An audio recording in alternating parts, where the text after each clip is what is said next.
Everyone. This is your host, Carla Armstrong. Good evening, everyone. This is your host, Carla Armstrong, and you are listening to Designing Your Life with Carla. So excited to have you with us here again on tonight. As always, I thank you for tuning in with us on Thursday nights at 7 o'clock. I always say there are other things that you could be doing, but you decided to tune in and listen to us, and let me tell you, you will not be disappointed on tonight. I appreciate you all. I know some of you have been telling me how you've been enjoying our shows and what it's been doing for you. And, you know, since May, we've been talking to authors all across the country, and we're continuing that show this night. And I'm so excited about the woman we have tonight, Malika Anderson, and she is someone I met a few months ago, a powerful woman of God, and I'm just going to share her bio, and then I'm just going to allow her to come on and to share her gift with you tonight. Tonight, she's going to be talking about how adversity, her topic, how adversity helped me to redesign my life. And Malika L. Anderson is helping women to heal and recover from the pain, trauma, and drama of their lives. Malika is an entrepreneur, ordained minister, author, speaker, and a nationally renowned master life and business strategist. She believes in building relationships that strengthen, impact, and empower women and girls.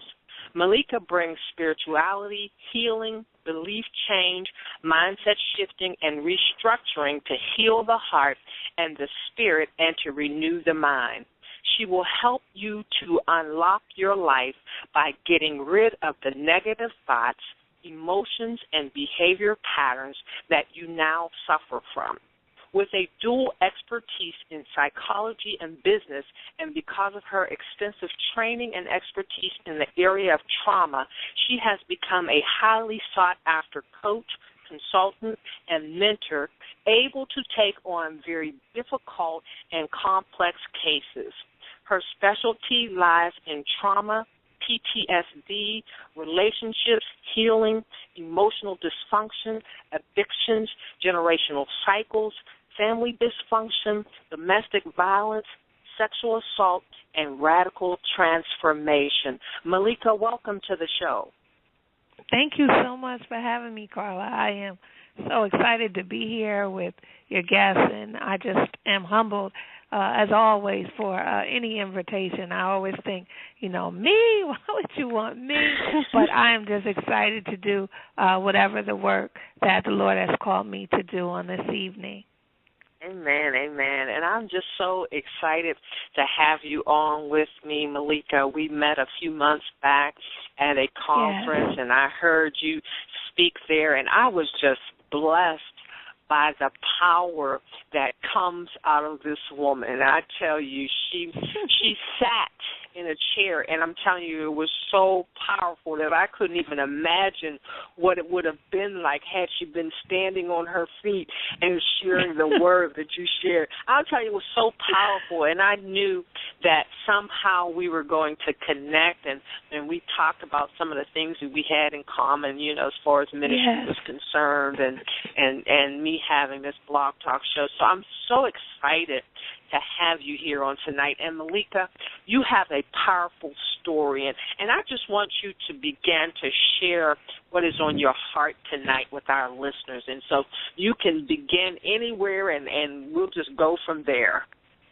Oh, thanks so much, Carla. I mean, that's really the way that I like to share, and just forgive me, your audience, for I'm struggling a little bit with my voice, but, I already knew that. I'm already prepared for the attack that tries to come and assassinate the word, and that is, what happens. And Carla and I met a few months ago. It was just a very powerful time for me, but at the same time, I am going through a very serious health challenge, was very ill, and at the time, I could barely breathe. I was really struggling to just get breath to be able to deliver that word. And what Carla doesn't know, I didn't share this with her yet, is that evening, that next day when I got home, in the middle of the night, about 3 o'clock, I was awakened because, again, I was short of breath and had just a severe, in the midst of having a panic attack, lost my breath. My oxygen was way, way low. I won't even tell you and scare you. And I had to put the whole mask on me, and 911 had to come. And, I mean, it really was touch and go. And I really did not know if I was going to make it out there. But I knew that God had been faithful to me. And see, me, I believe, a word of healing to the nations for women and girls. My what God has gifted me with has always been a ministry to women and girls. And it started like this. I was a young girl who grew up in a drug-ridden kind of neighborhood that was infested with gangs. I was struggling with my identity. I came from a very dysfunctional family that was present, but they were absent. I didn't have any guidance. I didn't have any women or men or anything at that time in my life to point me in the right direction. So what I did was, like many of us today, I got in the wrong direction, and just a lot of things happened, and I had gone through severe trauma with sexual and just physical abuse beyond measure, what you could imagine, and having no guidance. You can imagine I didn't, know that I could get out of this type of thing. I didn't know that there were help and there was resources and, all kinds of things, broken bones. I've been thrown out of a moving car. There was just many, many times that I can see now where the enemy tried to snuff out my life. But there was always something inside of me because of my own brokenness that wanted to minister to other women. And so from about maybe, 10, 12 years old, I've been aware of, that something was supposed to be different, that although I was living in this set of circumstances, that this was not my life, that I was not my circumstances. I was in it, but yet I just knew that this wasn't how it was supposed to be. Okay, so we go on, and you can imagine when you are miseducated and you don't know, and you are at a loss and you have voids and vacancies is what I have, what I equated to. I had a lot of voids and vacancies that needed to be filled. I was very needy. I was very, under just severe stress. At that time, I was emotionally depressed, clinically depressed, without a diagnosis at that time. And I had suffered even through that for about maybe 17 years. And so now I come out of my parents' house and I go right into my husband's house, my ex-husband's house at the time. And so then I had to get through that. And all the while, this same spirit of abuse is chasing me. It is still trying to conquer me. It is still trying to take over my life. It is still trying to destroy me. Although I'm a grown woman, I'm very successful. I'm doing, I'm counseling others, helping others. I'm preaching. I'm doing all of those things, but I'm still a broken woman inside. So around that time is when God began to really, really deal with me about me.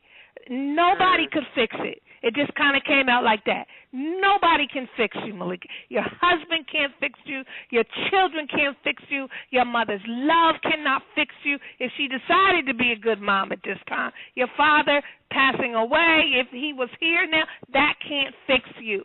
I have to fix you. You have to allow me to do surgery in you to fix the brokenness. And it's going to hurt. It's going to be painful. You're going to go through some things, but I'm going to pull you out. And that kind of, Carla, started me on a road to recovery, a real road to recovery that wasn't fake, wasn't puffed up, that didn't have a bunch of psychobabble. It was just kind of me and God and getting down to the root of what was really going on in my life. And, I kind of went on through life, as such, and as we do, and raised my children, and, kind of got over that and through that, and began to really use my gift in helping women.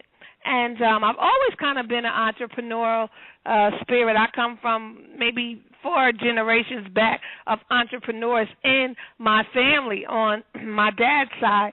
And there was always, that in me, but I didn't know that I would, use it for at that time, I wasn't trying to get paid from my gift. I wasn't charging people for anything. I was just kind of going along. I was a corporate superstar. I knew that I was very good in that. I knew that I could help people to pull different things out of them, but I just didn't have the polishing. I didn't have all of that. And so God began to send people into my life at that time to help me, to mentor me, to coach me. I think that's, very important, and I know that's something that's near and dear to your heart, just to take a little sidebar. But that mentoring literally saved my life. It was the woman who wasn't afraid to tell me, listen, your attitude, honey, that's got to go. You got to check that out the door, because you'll never be able to make money. You'll never be able to close these deals. You're a very smart girl. You're very gifted. You're very anointed. But your attitude is going to take you down. That chip on your shoulder, whatever's, going on inside you. So it was an honest woman that began to mentor me and begin to coach me and begin to, literally cultivate the things of God inside of me. And Carla, I'm telling you, those years were some of the hardest years of my life, because it's not easy to look yourself in the mirror and admit to. So you can lie to everybody else, but you cannot lie to God, and you cannot lie to self.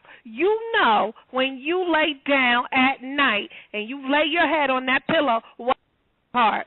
Only you and the Father know that. And those were the years I had to deal with what was in my heart. I had to clean out the dirty corners of my heart. And, nothing could cover it up. I was one for, I didn't necessarily get involved in, I was involved. Let me rephrase it. I'm not trying to cover up anything. I did do drugs, and I did do alcohol. I didn't have an addiction to those things, but I was certainly involved in those things. When you have voids and you have vacancies, you try to fill them any way you can. But that wasn't my thing, is what I was going to say. My thing was overworking myself. My thing was doing too much.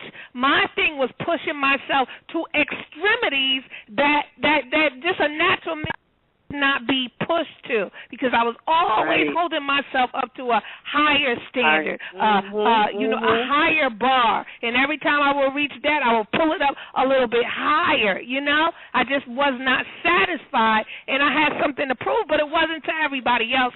It was to me, because I didn't think that I was good enough. I didn't think that I was enough. So that's kind of, what happened in my life. And I went on, Carla, and begin to, just what I thought was, have a decent life. I finally got to the point where I thought, it's good. I've made it. Now we look back, it's 25 years plus. I've been ministering to these women. I think that I'm, pretty good at this. I love the gift that God has given me, and, I seem to be pretty successful on the outside and the brokenness and all of that. And then it was like the bottom of my life fell out.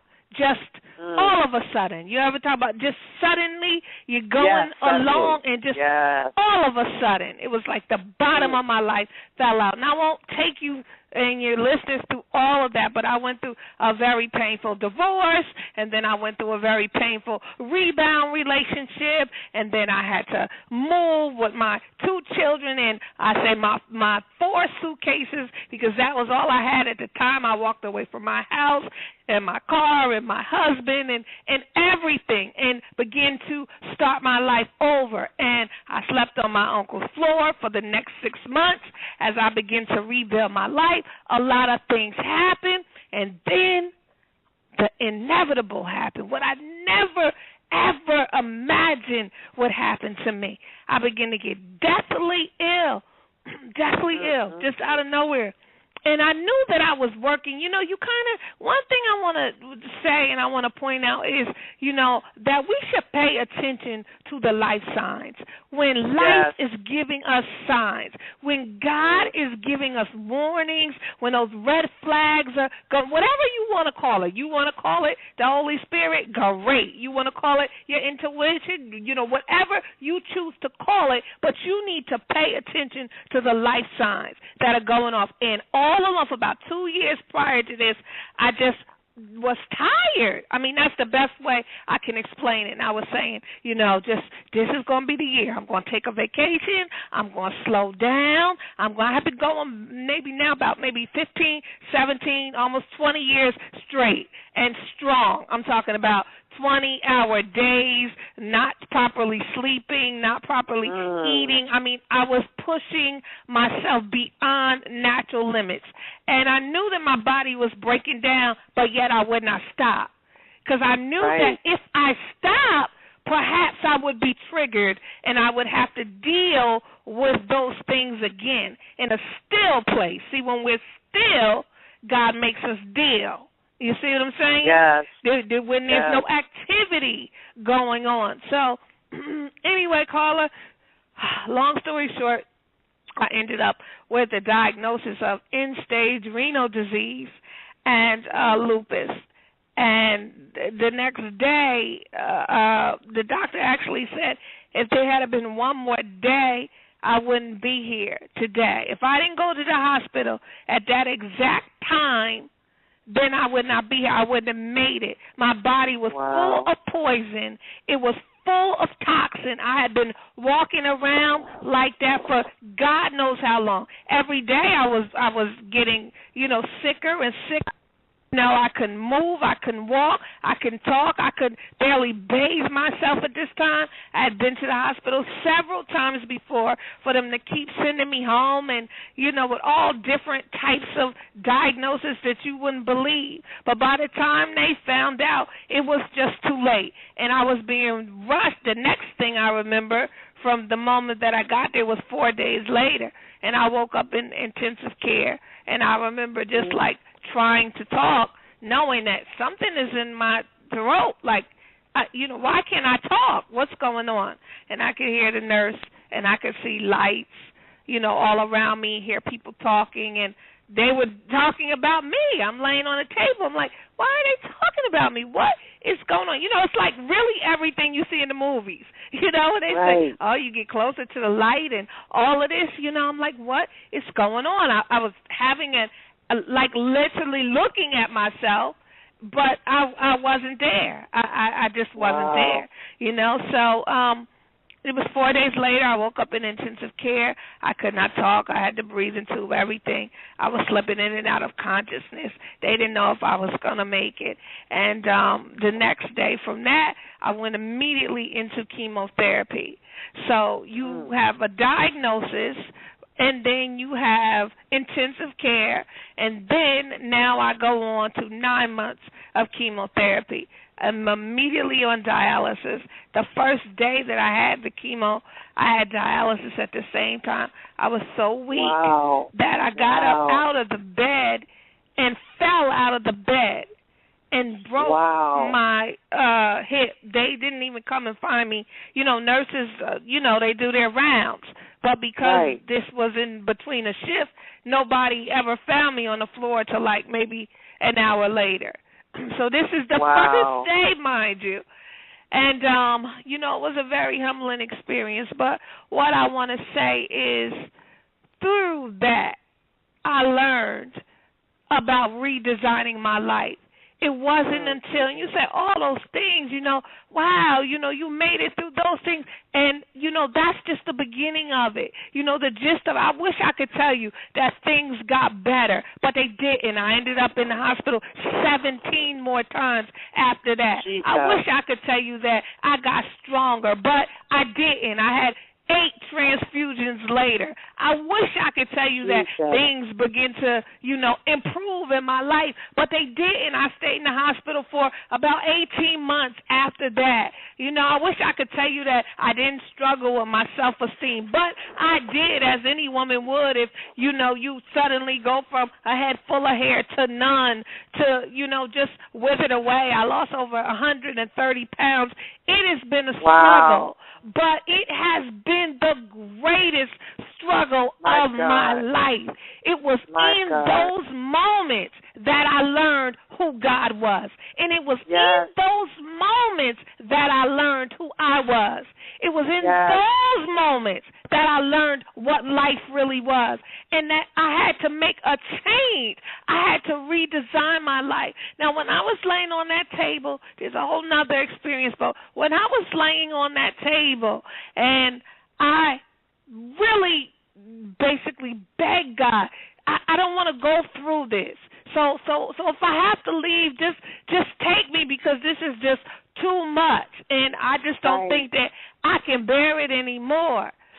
But the talk that me and God had, and the things, there's like an exchange that happens, You promise him some things, he promises you some things, And so one of the things that I said was, God, if you allow me to stay here, I want to make sure that I really live this time. Because I wasn't living before, Carla. I was broken. I was shattered.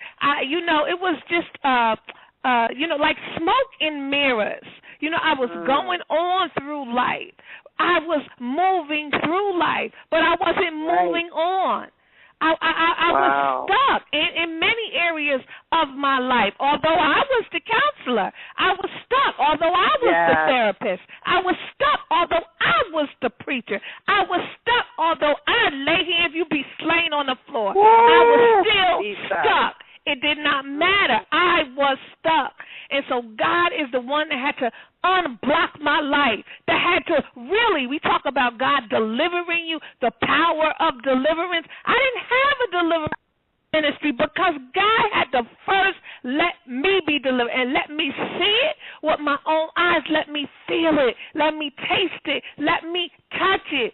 I mean, there's no way for me to explain to you. You can't put a spiritual experience into natural language. But what I will say is that I wanted to be here. I wanted to try again. I wanted to live again. I wanted to be a better mother. I wanted to be a better friend, a better sister, a better whatever. I wanted to be better. And so God had to show me through that adversity, and he is still showing me through adversity. Like, I really prayed, and I said, God, I'm going to go on, and we're going to talk about these things, and I'm going to share whatever you want me to share, because that's how I am, Carla. I'm very transparent, and I believe that people can get healed even through your pain. And many people have gotten healed through just, pain, because it's purposeful.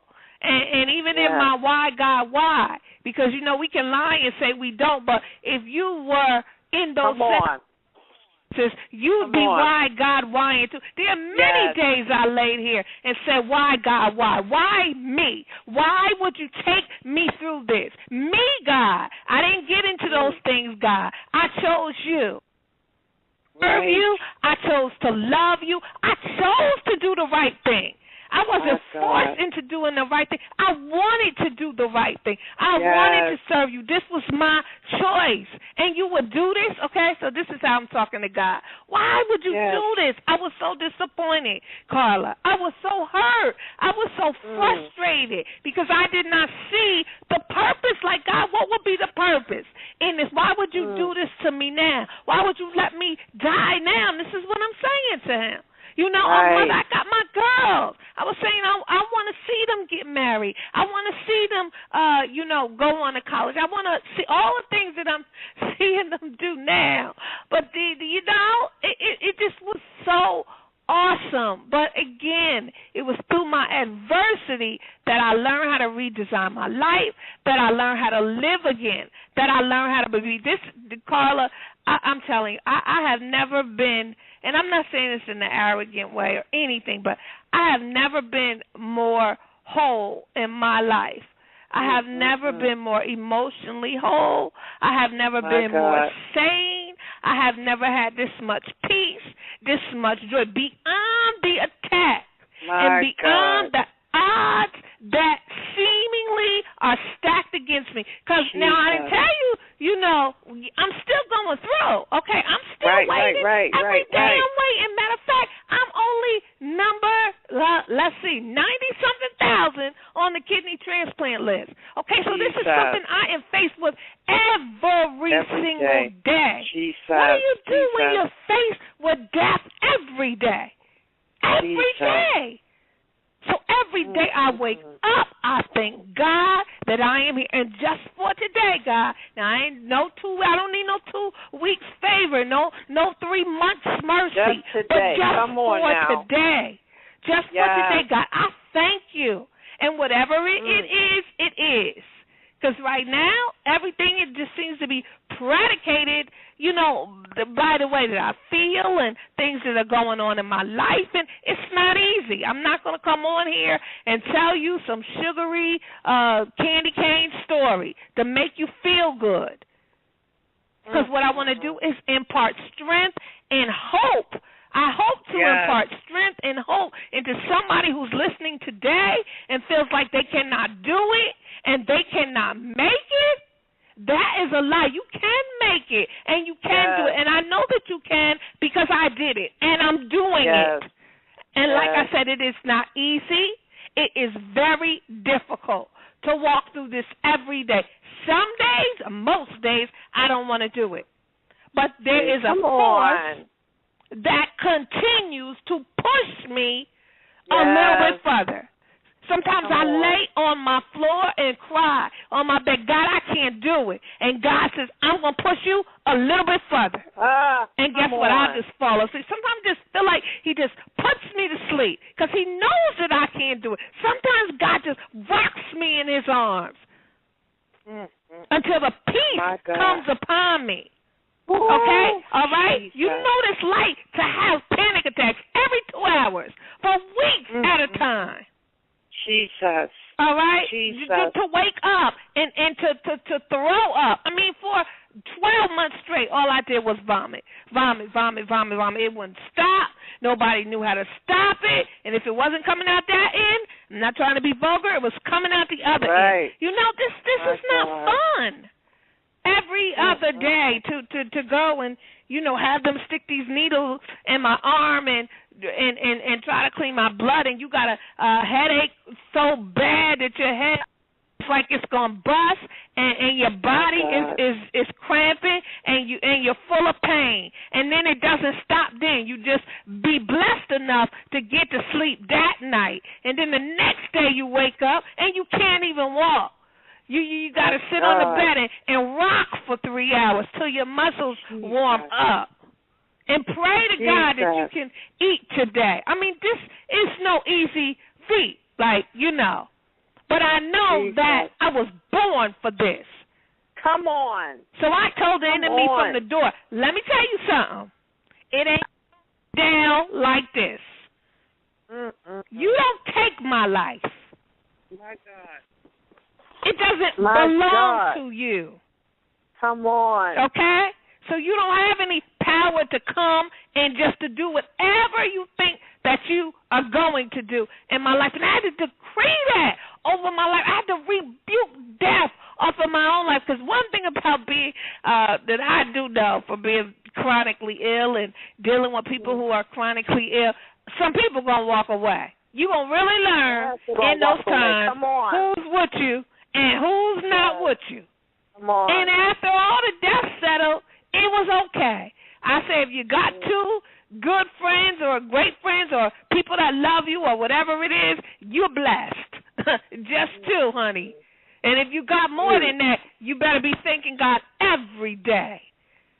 So I'm grateful for now at this time, okay, what he has given me.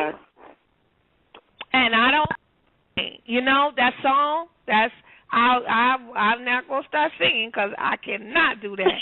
That is not my gift. But you know what I'm talking about. Yes, I'm telling you. I had some hills to climb. Yes.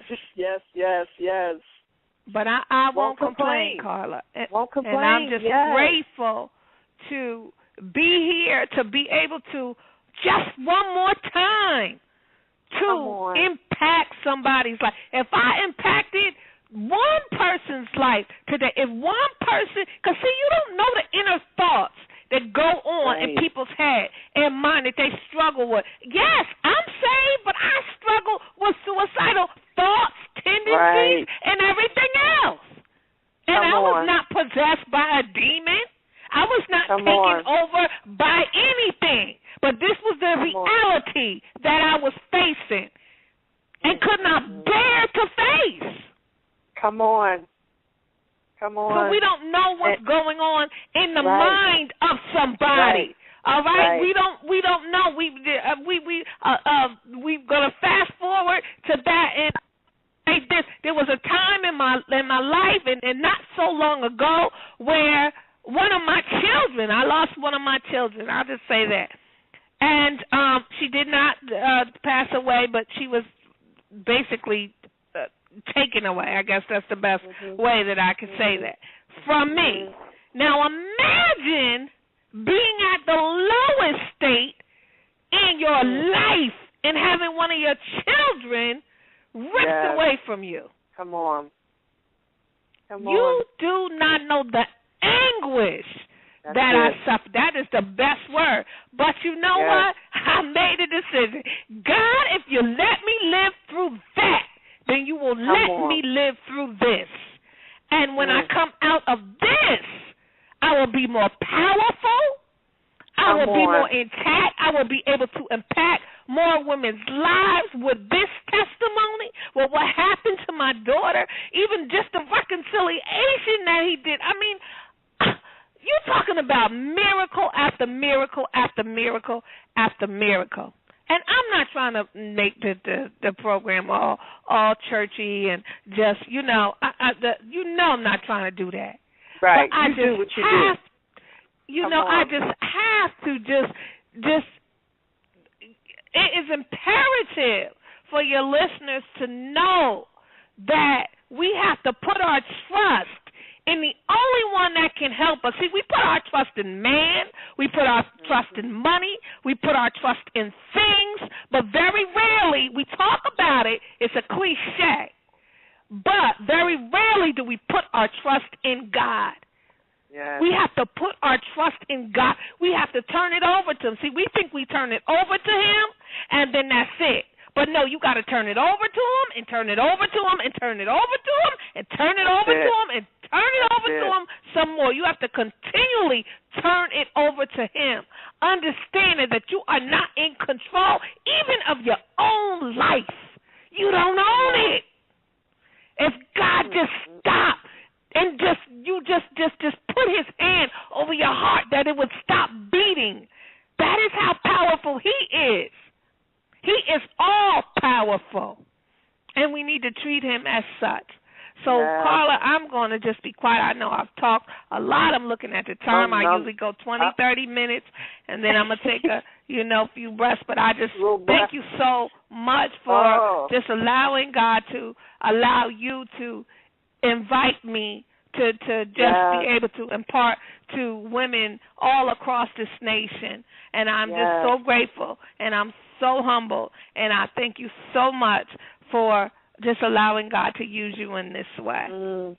Well, I just thank you, Malika, because I know that, you know what, your story is so powerful in and of itself, not because you have overcome, but because you are an overcomer.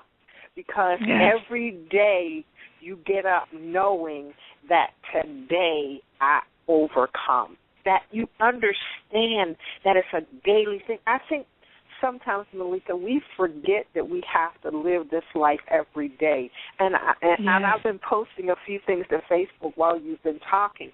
but really just understanding that when we get up in the morning, I mean, I pictured what you were saying, sitting on the side of the bed for 3 hours just trying to move. Come on, we don't understand that because sometimes we take things for granted. Yes, we do. Take for granted that we get out of bed in the morning. We take for granted, and the old folks used to say about having the use and activities of our limbs. We take those things for granted. And so sometimes we miss out on being grateful because we take things for granted. And I love, that's so true.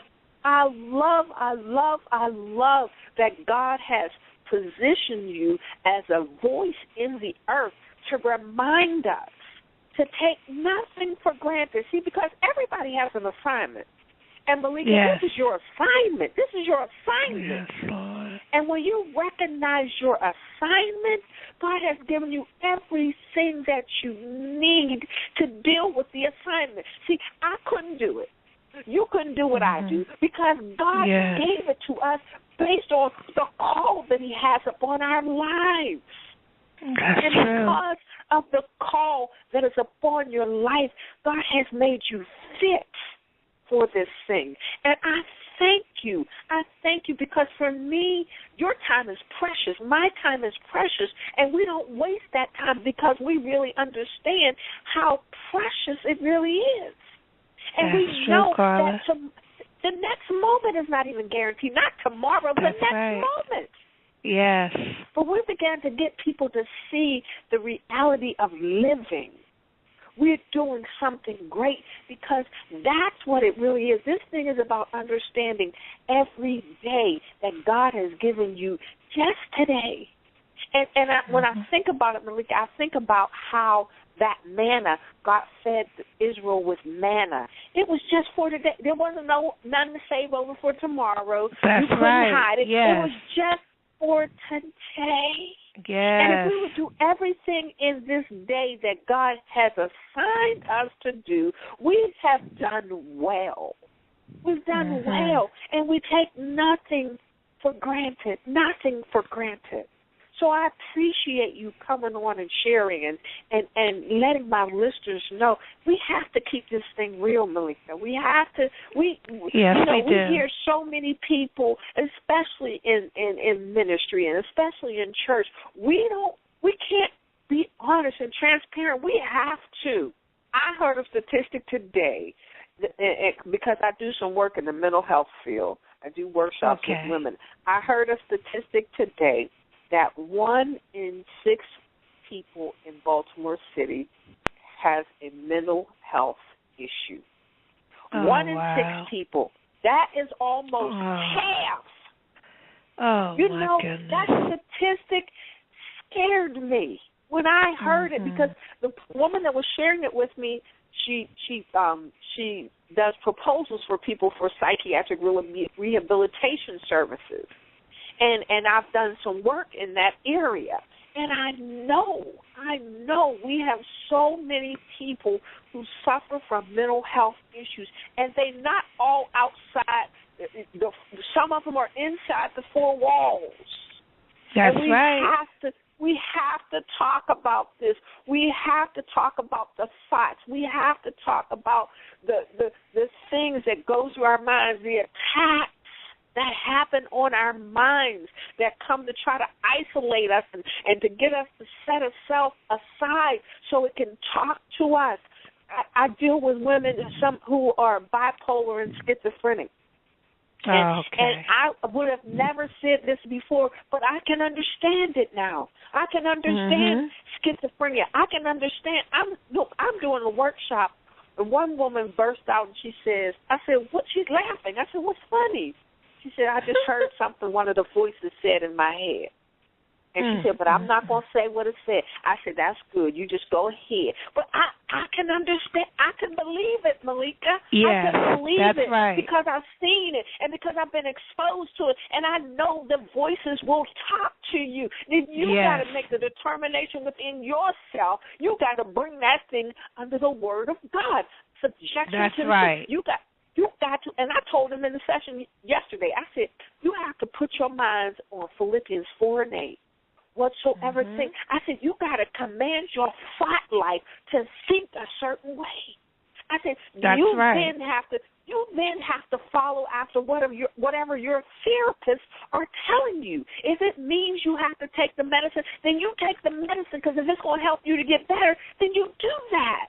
See, I'm not saying that don't do this. No, I'm saying you do everything that you can do to make sure you take care of yourself. Yes, and that's what we have to give people. We have to give people that. We have to be honest. We have to talk about the things that ail us.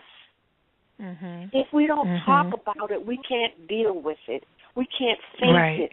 I'm all about sharing truth and speaking to those things that are trying to keep us in bondage. And like I said, Malika, I thank you for taking time out tonight and just sharing with us.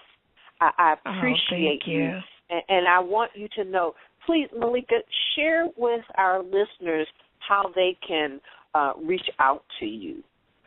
Okay, well, you can always get me by email 24/7. I usually check it every couple hours, and that's Malika, Malika, at realwomansguide.com. Now, I'll spell it, RealWomans guide, GUIDE.com. And my website is womansguide.com. Now, don't mind it if you're going to go on it in the next couple of days. We are reconstructing it, but it's intact. Okay, that's another one of my things that I do on the side is build a website. So I play with mine the most. But in any event, it's realwomansguide.com. And you can always get me on any of the social media. I'm at Miracle Malika on Twitter. I'm at Miracle Malika on Facebook. You can find me anywhere. So that's how they can get me, Carla. Thank you. Malika, I appreciate you again. Thank you for coming on tonight and sharing with our listeners. And I appreciate you and all you do for the kingdom of God. And I know that you will continue to be blessed as you move forward and do what you have been called to do. And thank you to you, our listeners, tonight. I want you to know I appreciate you, and I thank you for tuning in as always. And we will be back here again next Thursday night with our Preacher's Kids Army show that I do with my siblings. And I appreciate you all tuning in tonight. Malika, thank you again.